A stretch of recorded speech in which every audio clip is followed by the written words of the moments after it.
Hey everyone, it's the last section for ophthalmic optics. Let's dial it in and bring it home.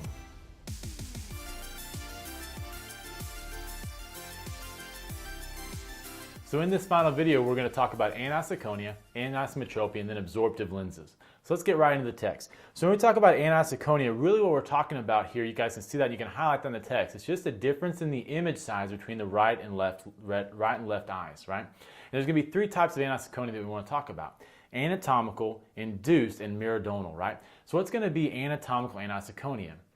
Yeah, anatomical anisoconia is going to be due to a discrepancy in the density of the photoreceptors, right? So you guys want to highlight that in the text, right? So induced anisoconia is going to be what we think about whenever we think about the optics of the corrected eye. So what's going to be induced by glasses? That's going to be induced anisoconia, all right? Induced image size difference. Now, meridional anisometropia is going to be meridional anisoconia, is going to be due to a difference in astigmatism powers between the two eyes, or maybe just a large amount of astigmatism in one eye and no astigmatism in the other eye. Good, so three types: anatomical, induced, and meridional. Excellent. As we move on in the text, you guys will see there's a box there that talks about as a general rule, right? For every 1 diopter of power difference between the two eyes, you're going to get 1% of anisoconia. So question to you is, about what percentage does anisoconia become a problem? Yeah, it's exactly right. It's about 3%, give or take. Now, if you guys learn like 4, right, or maybe even 5, that's okay. So but somewhere around 3%, right, anisoconia is usually where it's going to become a problem. So that's about 3 diopters of power difference between the two eyes. Good. Now let's continue on talking about this topic about anisometropia, right? Now, one of the main causes, or one of the main problems with anisometropia is going to be anisoconia, right? But also another thing we need to watch out for with anisometropia is going to be what condition? Yeah, it's exactly tying in some binocular vision, right? Amblyopia, right? And what type of patient is going to be more likely to develop or be at higher risk for amblyopia? An anisometropic hyperope or an anisometropic myope?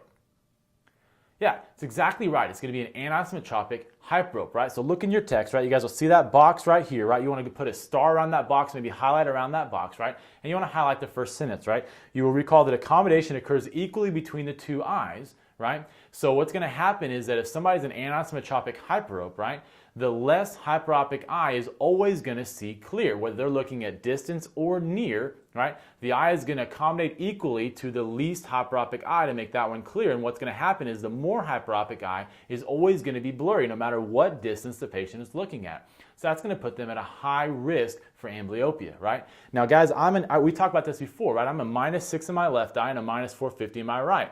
So if I take my glasses off, right, what's going to happen is that I can see my hand very clearly here with my left eye, right? And I can see my hand very clearly here with my right eye. So without my correction, there is a spot in the world where I can see clearly out of both eyes. I'm at a very low risk for developing amblyopia, right? And we're going to talk a lot more about that whenever we get to the binocular vision section and in the live lecture, right? Okay, good. Let's keep on going. I want to bring this section home with absorptive lenses. So let's go to the whiteboard and go through an example. When we think about light passing through a lens, so far in geometrical optics and ophthalmic optics, we've been really thinking about all of the light passing all the way through the lens, right? But in reality, that's not the case, right? Because there's going to be some percentage of the light that's going to be reflected off the front surface of a lens. There's going to be some percentage of light that's going to be absorbed by the middle of a lens, right? And there's going to be a certain percentage of light that's going to be reflected off the back surface of the lens. So what we want to do in the next few minutes is go over how do we calculate how much light is going to end up passing all the way through a lens, right? And if you look in your text, you guys can highlight that, right? You guys see loss of light when passing through a lens bolded. Right below that, you guys can highlight that sentence where it says when light passes through a lens, it's reflected at both surfaces and it's also absorbed by the lens material.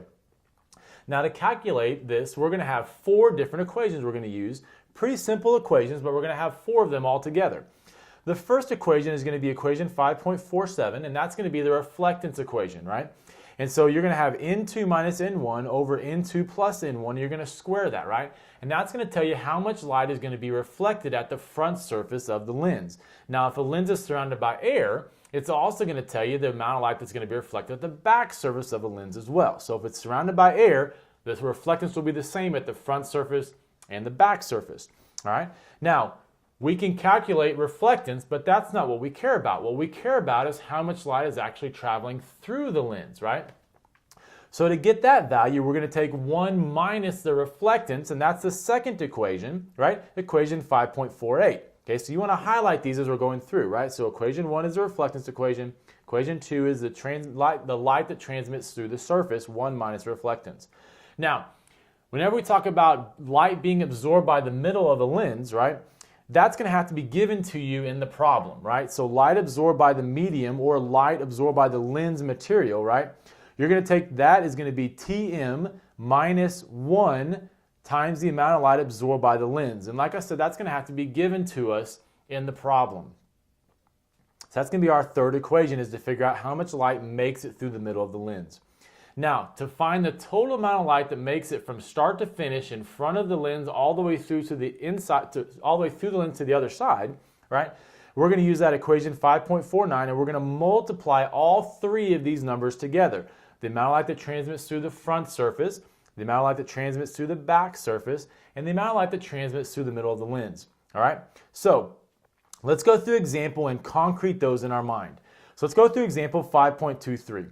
A lens index 1.5, 2 millimeters thick, absorbs 30% of incident light, ignoring reflection. Find the total amount of light transmitted through the lens. All right, if you'd like to pause the video, take a second and work the problem out. Let's do that, and then we'll come back here together and work it together. So to work this problem, the first thing we're going to do is we're going to figure out the reflectance, right? So it gave us the index of the lens as being 1.5, and it tells us that the lens, it doesn't tell us this, but we assume that the light is surrounded by air. If it was surrounded by something else, the problem would tell us that. So we're going to take 1.5 minus 1 and then 1.5 plus 1, square that. That's going to give us 0.04, which is going to be the amount of light that gets reflected away. So if we convert that to a percentage value, right, that means that 4%, right, of the light is going to be reflected at the front surface. Okay? So the TS1, which would be the amount of light that transmits through the front surface, is just going to be 1 minus that 0.4. That's going to be 0.96. So that tells us that whatever amount of light hits the front surface of the lens, 96% of that light is going to move past the front surface of the lens into the middle of the lens. Now, to figure out what amount of light is going to be transmitted through the middle, we're going to take 1 minus the amount of light that's going to be absorbed by the lens, ignoring reflection. Okay, that's going to be that 30%. That's going to give us 70%, or 0.7 for our value. So what that means is whatever amount of light hits, or whatever amount of light makes it through the front surface, right, and hits the middle of the lens, only 70% of that light is going to actually hit the back surface, okay? Because there's going to be a percentage of that that's going to be absorbed by the middle of the lens. So since this lens is going to be in air, right, 4% of the light is going to be reflected at the front surface, right? And whatever amount of light hits the back surface, right, 4% of that light is going to be reflected at the back surface, right? So this TS1, the amount of light that transmits through the front surface, is going to be 0.96, right? Well, whatever light hits the back surface, right, only 96% of that light is going to make it all the way through. So what we're going to do is we're going to have the front surface is going to be 0.96 multiplied times the amount of light that gets absorbed by the middle of the lens, multiplied times the amount of light that transmits through the back surface, thinking of it as alone, right? Whenever you multiply those three numbers together, right, you're going to get 0.65, which would be 65% of light, right, is going to make it from start to finish all the way through the lens. Great work, everyone. This is a huge section. You know, it's a pretty challenging section as well. So, you know, excellent work all the way through the videos. Remember, if there's a section here that was a little bit challenging to you, you know, certainly come back, watch the videos again. Repetition is your friend whenever we're going through these sections, you know, as you're moving on studying for boards. Really proud of the work you guys have done. Keep working hard, dominate this quiz, and I'll see you on the next video.